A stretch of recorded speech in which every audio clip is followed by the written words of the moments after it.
Alright, I'm going to make lasagna for you guys.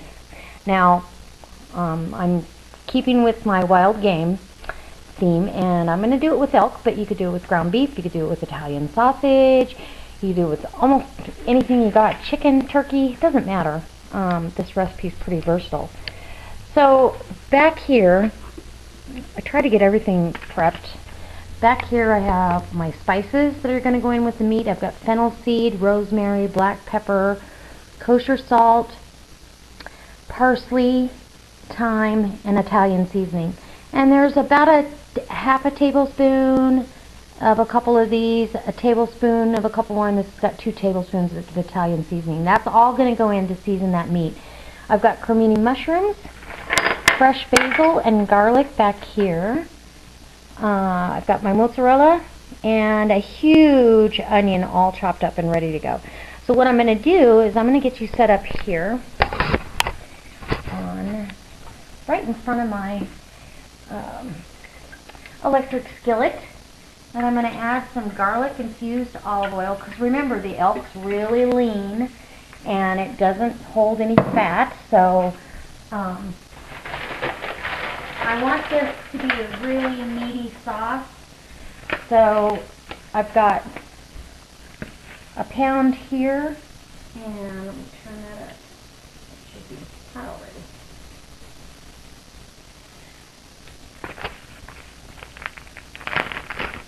And actually, I'm going to take that back out for a second.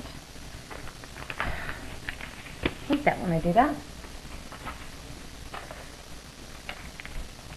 I want to saute my onions first. Sometimes I do, sometimes I don't. But I don't want them to be all raw, so, or that raw flavor.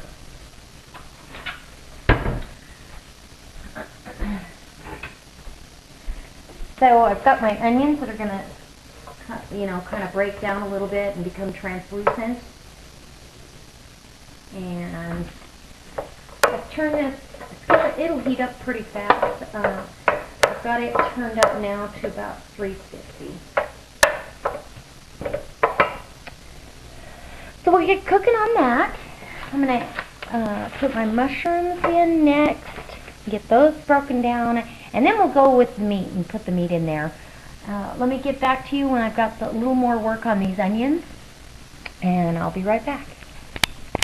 Alright, I'm back, and I've got the onions are sweating out pretty nicely.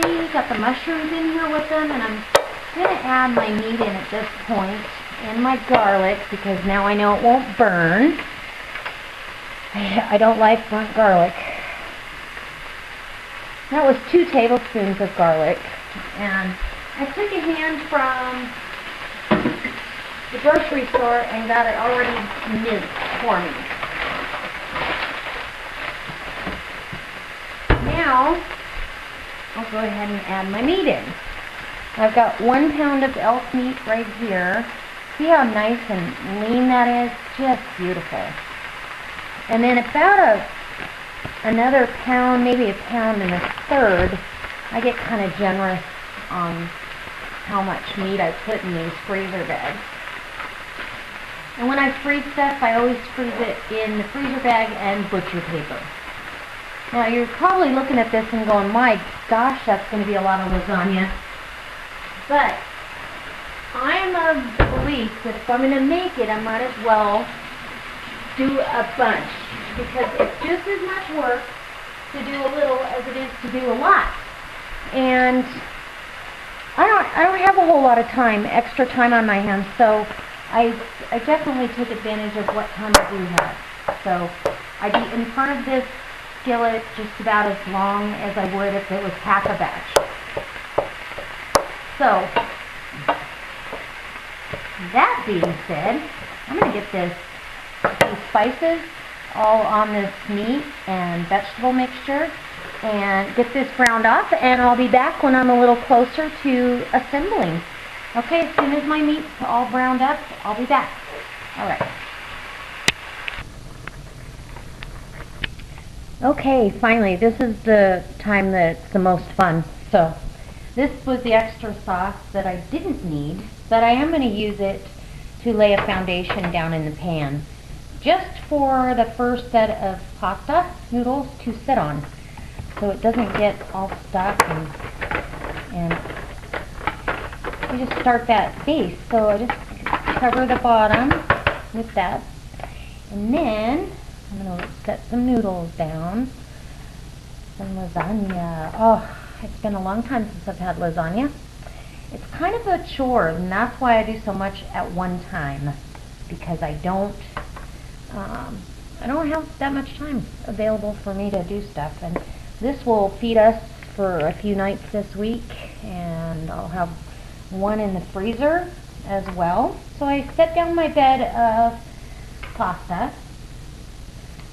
And there's a bunch of different ways you can do this. You can actually put your meat sauce down, and that's what I like to do. I like to set my meat sauce down first on top. It doesn't really matter what order, I don't think, you do it in.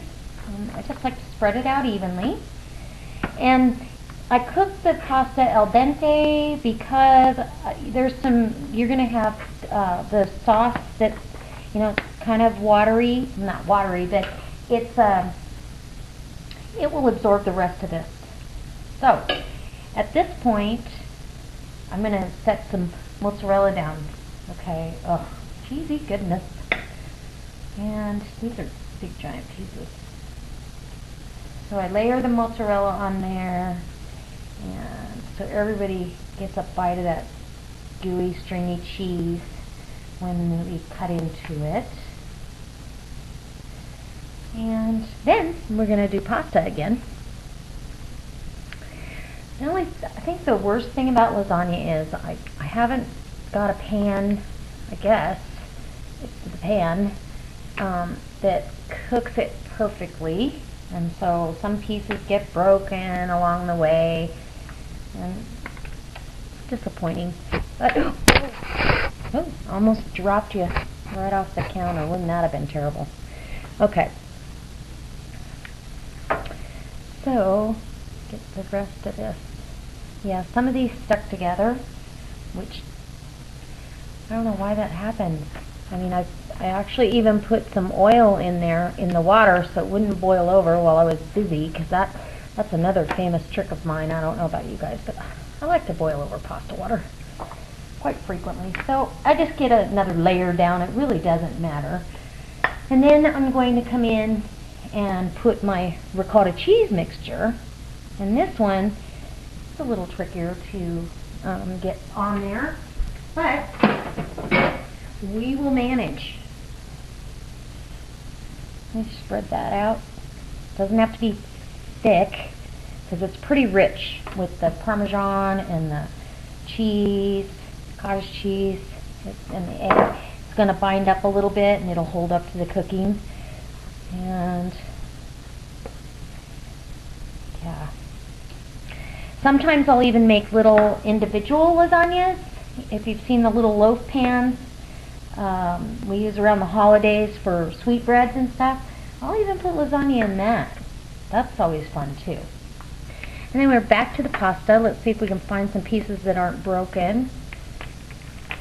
And the next one, I'm actually doing an experiment, because I am so frustrated with lasagna pasta as far as getting them right and having it beautiful. Once it's got sauce on it, nobody cares, but I do. So I'm going to do the next one with the pasta that you don't have to cook. You don't cook it first, which intrigues me. I've never used it before, so we'll have an experiment. Okay, now we've got another layer of sauce.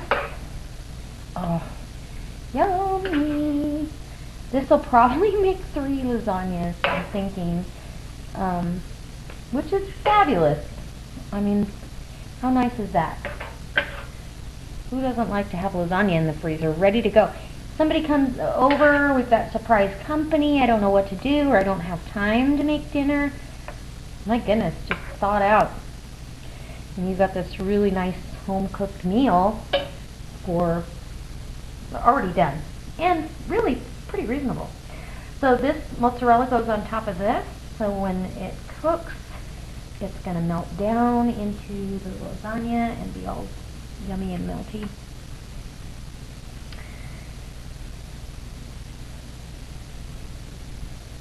And there we go.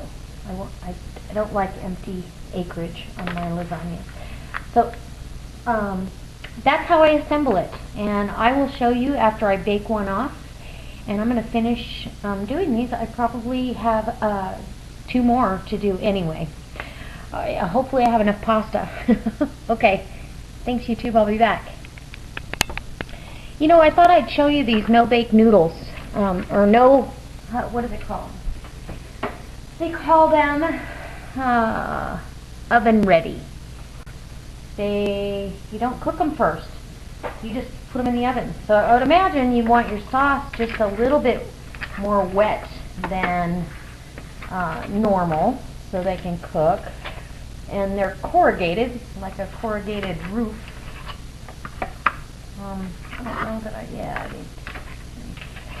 And one down here. So each layer is going to take 4 of these. But I wanted to show you what they look like. And I am going to be out of pasta here because I only really planned on 2. I guess I should stock more of this kind of thing and lasagna noodles. I just don't make lasagna that often because it is kind of a chore. But anyways, I'll be back when I bake one off.